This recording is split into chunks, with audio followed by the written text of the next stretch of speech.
Why do I hate Jehovah's Witnesses so much? Well, apparently, the Jehovah's Witnesses who pose this question to me, they find that just disagreement is the equivalent of hate.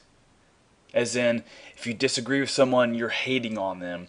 But nothing could be farther from the truth. And to demonstrate this, consider this Watchtower quote. Can there be false religion?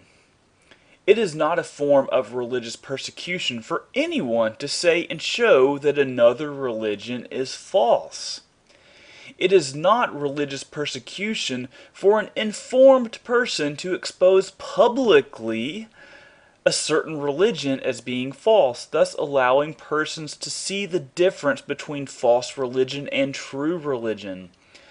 But in order to make the exposure and show the wrong religion to be false, the true worshiper will have to use an authoritative means of judgment, a rule of measurement that cannot be proved faulty.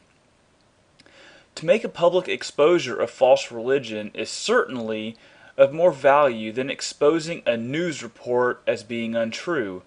It is a public service instead of a religious persecution, and it has to do with eternal life and happiness of the public. Still, it leaves the public free to choose. Why should anyone practice religion unless he is convinced that it is true and right?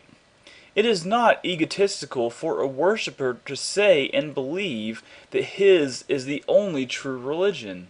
However, he ought to be able to prove that his is the only one that is correct and that results in eternal blessings.